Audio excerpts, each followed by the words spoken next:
Caddis Maximus here, this time with a quick review of this Mac XR8 3/8 inch drive.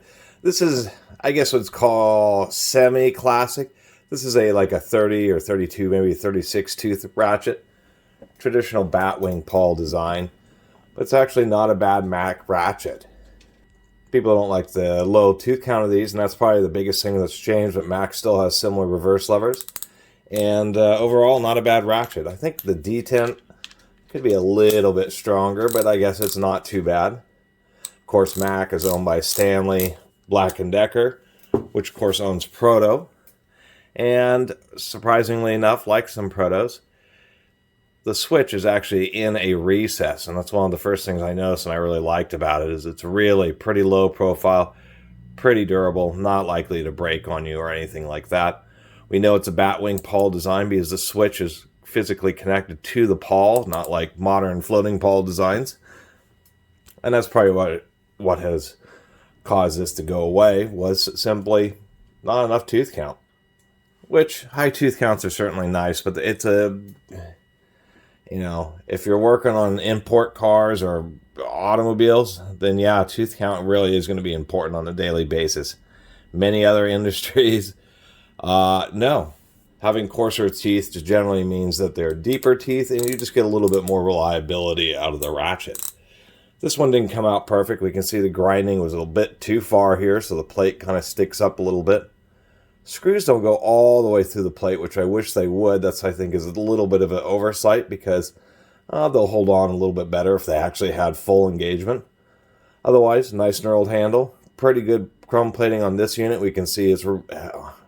unlike some other Mac tools that I have, which have chrome plating flaking off of it, this is really held up nicely, and even on these wear areas, no evidence of flaking or anything like that. So just a nice little Mac 3/8 low tooth count ratchet. And since I do like to talk about ratchets, just wanted to mention this one. I also will mention that the pawl happens to go all the way through. It's retained by the switch on top and a little screw. Let's go ahead and take a quick peek inside. This is a reasonably used unit, and anvil play is there, but it's really not too bad.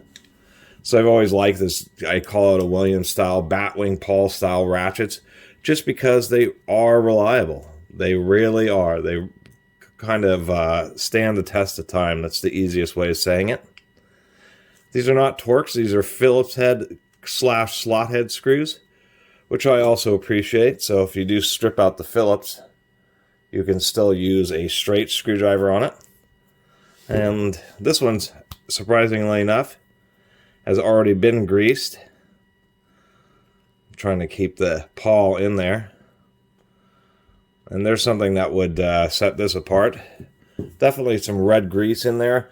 There's this thing that's been floating around the forums about using Loctite red engine assembly lube inside ratchets. I don't know why that is, but it showed up on some of the Mac forums talking about the Mac ratchets, particularly this one. And surprisingly enough, I didn't put that in there. This is what's in there, or what came with it. We can see that that bottom plate is really thick. That's actually pretty surprising. So it really is a supporting structure. And I can see why the screws don't go all the way through, just because it is really thick, although it would be nice if they did. Otherwise, standard batwing pawl design. Even though it's, yeah, and this looks like it's a, let me pull this out. I believe that would be a 36 tooth. Some interesting aspects, like there's a couple little holes up in the head, and I don't know why that's there. But I do like that it has a two-tooth design, so nice and positive. And one of the things I really like about the batwing pawl design, as you can see on most quality ones, the pawl actually is engaging with the body of the ratchet, not just that support post. And so really, I've run into ratchets like this old Walden, where the teeth have actually been stretched on the anvil before the ratchet slipped. And it seems that round head ratchets and these high tooth count floating pawl ratchets are the most likely to end up slipping over time, where these batwing pawl ones really always seem to work whenever I find them. I'm going to go ahead and toss this little unit back together. There's Not a whole lot else to talk about. I kind of like the retention mechanism. You notice they do say oil, clean in oil regularly, not clean in grease regularly. And early on, I used to actually use grease on ratchets, but I always had good success, mainly because I'm not having good success getting the screw started. There we go, got this unit back together.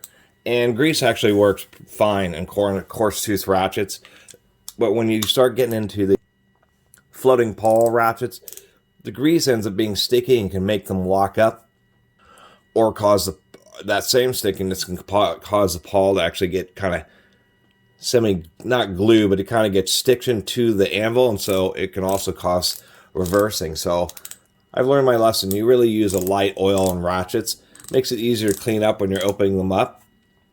And that's kind of the purpose of cleaning oil regularly on ratchets, is the fact that as you use them, they wear. And that's little metal flakes that get caught up in the teeth and the gear wheel. So you want to periodically clean that out. And grease tends to trap that in not such great places, where oil kind of allows them to more float to the edges of the ratchet easier, as well as makes it easier just when you're cleaning them out. Anyway, just want to do a little video of, I'm always doing Taiwanese and slightly cheesier ratchets, Harbor Freight stuff. So it's kind of nice to do a little video about a more professional grade ratchet. And I do approve of this Mac. I really like this. This is going to be my go-to unit.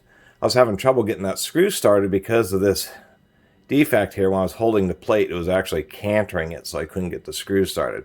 So the only disappointment, but I did only pay 20 bucks for this, so I'm not too unhappy about it. And do like the fact of having a Mac to go along, Batwing Pawl, low tooth count Mac to go along with the OEM ratchets and those old the OEM Tools ratchets and the Duralast ratchets that were also a similar design.